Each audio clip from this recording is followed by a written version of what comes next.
Hi everybody, and welcome to my talk about modern data strategies. I can't tell you how gutted I am that I can't be there with you in person today. Maybe next year, you never know. But at least I can still talk to you all about data strategies. And yes, I know the fact that I'm enthusiastic and passionate about this subject probably marks me out a little bit anyway. It's a little bit crazy. But I guess I'm a little bit crazy then, because I do think this is a subject that's worth shouting about. So before we jump into it, why would any of you want to listen to me about data strategy? Well, hopefully for a number of different reasons, one of which was I was one of the early chief data officers. So I think that I came into being a chief data officer when it felt a little bit like the Wild West.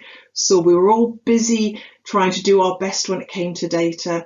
It was actually really wonderful at the time because there wasn't many of us around. We tended to band together. I knew most of the other chief data officers so that we could have conversations, we could talk, we should share ideas, we could share our pain, which it felt like we were all going through at the time. But one of the things that resulted from that early experience is that myself and a wonderful man called Peter Jackson decided that we wanted to write a book to help share our experiences, and hence the Chief Data Officer's Playbook was born. Now, we wrote that book not pretending that we had all the right answers, and I would be perfectly honest with you, I would still claim that I do not have all the right answers. But the reason we called it a playbook and not a handbook is that we wanted to share our experiences. We wanted to share the pitfalls, the good, the bad, the ugly, the wonderful, the exciting, and hopefully accelerate your journey in how you could get the most from data in your organisations. We realised after that was published that we were maybe missing a little bit of a trick, because there's a clue in the title when it comes to the Chief Data Officer's Playbook. It's written for data people. However, as I'm sure a lot of you understand, there's a lot of people in an organisation that wouldn't classify themselves as a data person, but they are fundamental to being able to use data and argue with it and tell stories with data, and also help you in transforming your organisation in a way that's useful when it comes to data. So hence why we wrote Data-Driven Business Transformation. That's the book that the CFO, the chief exec, the more business part of the organisation needs to read, and that takes them on a journey and using language that they would understand, but still gets us all to the same kind of point that we want to. And just in case anybody's wondering, I'm the caricature without the beard. Peter would be the other one. So why data? Why do we talk about it at all? Why has it become this wonderful commodity? Well, that's partly because there's so much of it out there. It's incredible the amount and volume of data that just about every organisation has now. I know startups that are having legacy data problems and they're having to cope with it. But the bit that I find really interesting and exciting when it comes to data is it's so fundamental to our everyday lives now. If you search on a search engine, if you use social media, if you write on a piece of paper, at its heart and its essence, you are using data in some way, shape or form. So I'm really passionate and committed that we need to help everybody understand what data can do for them, the pitfalls and the positive, and make sure that, especially when it comes to our organisations, that anything that comes from that is the action that we wanted it to come from it. We're using it, why not actually use it for our benefit and not just be carried along by some kind of tidal wave? But why strategy? So, okay, lots of organisations have existed for a long, long time, and they've existed really well. They have made shareholders lots of money. They have performed incredible charitable feats. Governments have existed perfectly well without a data strategy. Well, maybe that was before we had the volume of data that we have now. Maybe that was before we had disruptors coming into just about every market that completely disrupt the market because they use data in a way that more traditional segments haven't thought about it in the past. And quite frankly, without any kind of data strategy in a modern organisation now, it's a bit like watching headless chickens run around in a pen.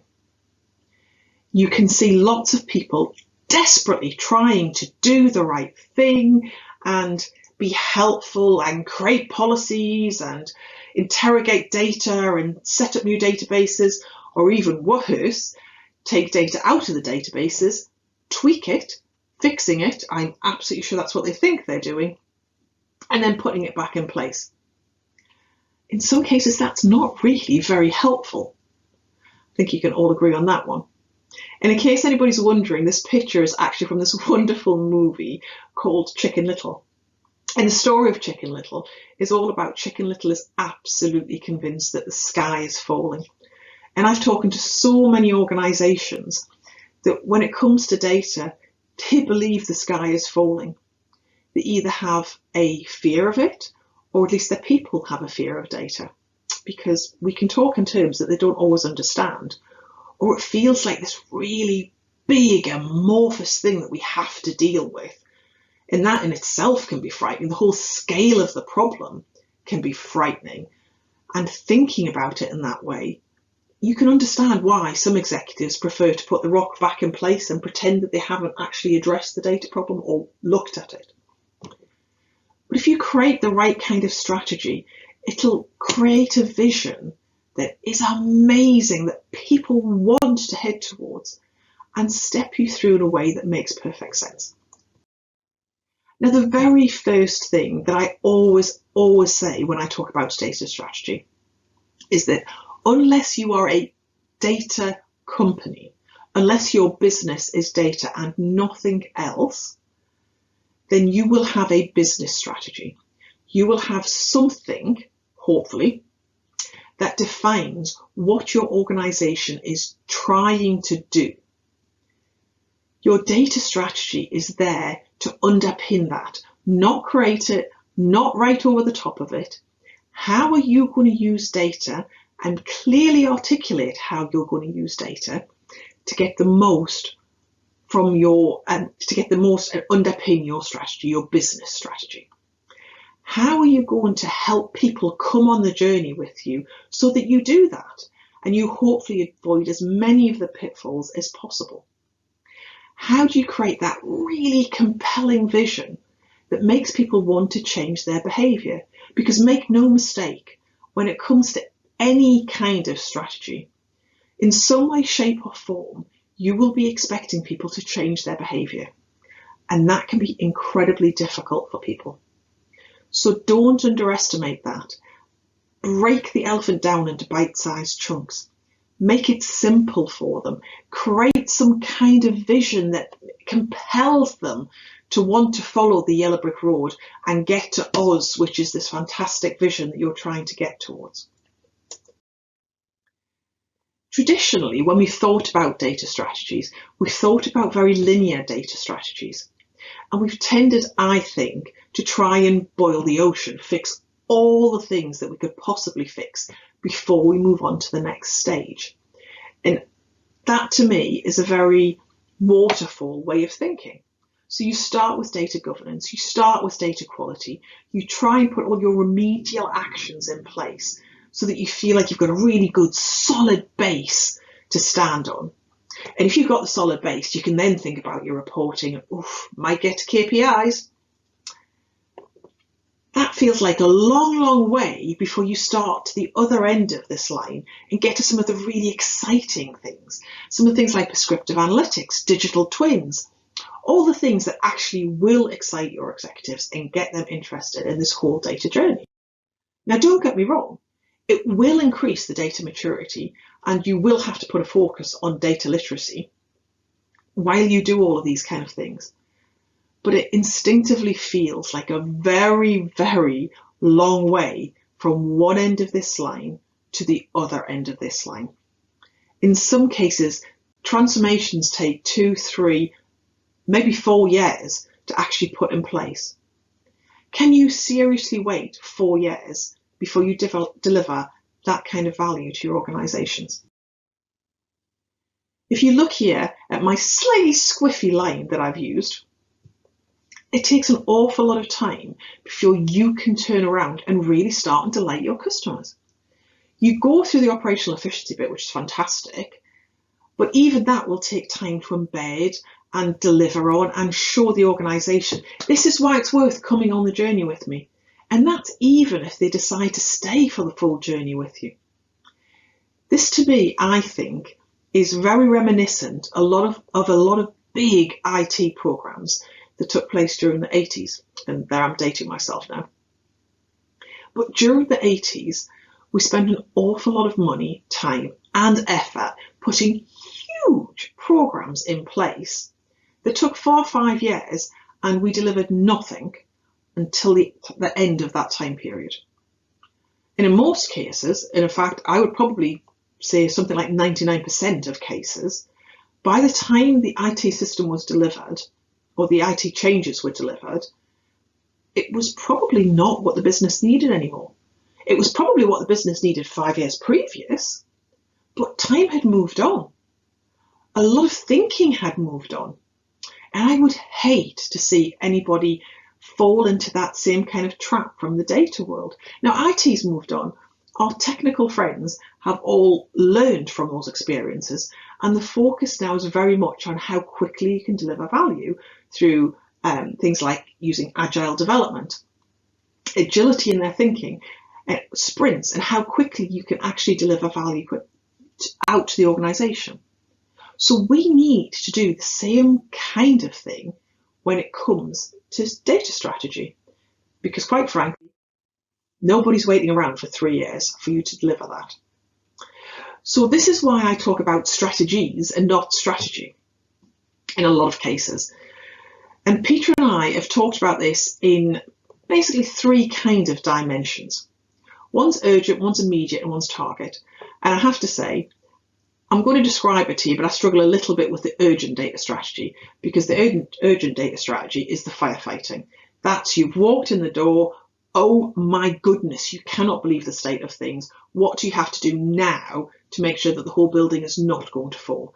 To make sure that Chicken Little is not going to come running in and the sky really is going to fall on top of you? Those are the kind of things that you need to cope with in the urgent. The immediate is all about how do you get the most from what you have now? A lot of cases when we think about technology, legacy, we think about legacy technology, but we don't necessarily think about legacy attitudes, legacy people, legacy policies.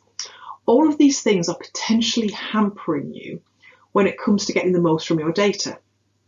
But there will be gold nuggets in all of that.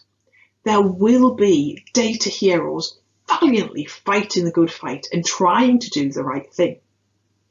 There will be pieces of technology that, while they may not be the best in the world, they are good enough. So how do you actually use all of those elements that you've already got, and maybe by tweaking them slightly, maybe by heading them in a slightly different direction, do you actually start to get more from where you are now? And all of this helps people stay on this journey with you. And then the definition of the target data strategy, this is the one that's probably more familiar to people. So this is the one which is your shining light.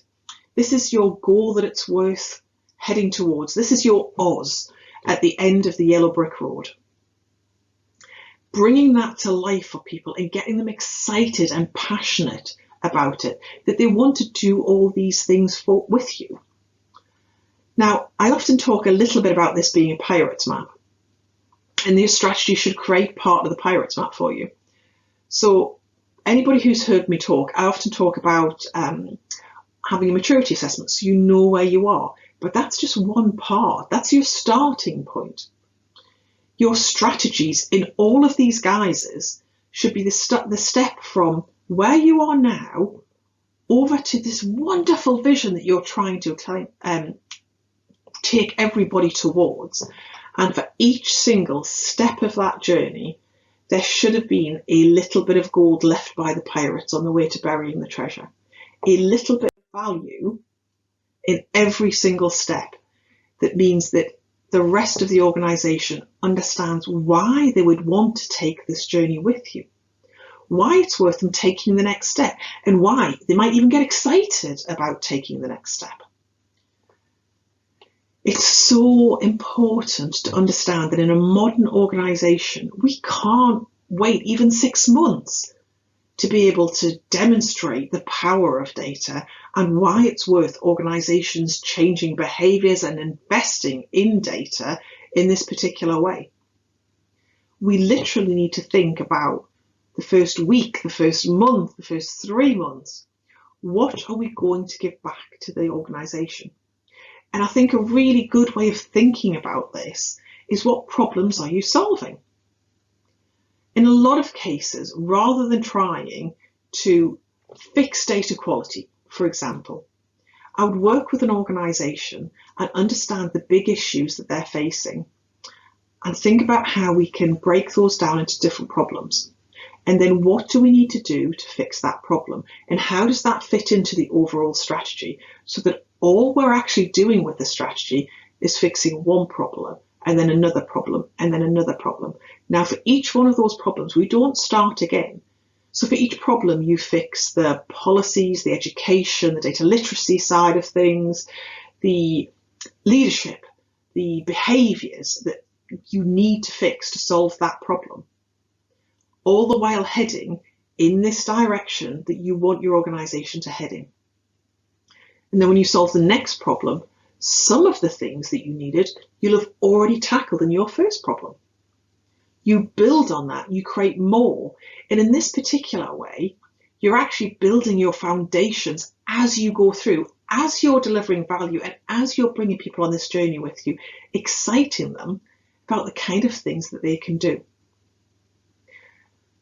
But the overall data strategy itself has to be broken down in the way that I've demonstrated, so that you can give people pit stops on the way, so that you can help them understand that maybe there's little islands on the way to the end of their Pirates map, to the end of their goal that they're trying to get towards. The other thing that I wanted to talk about is the kind of things to encourage in your data strategy, because when it comes to a data strategy, you need to be really people focused.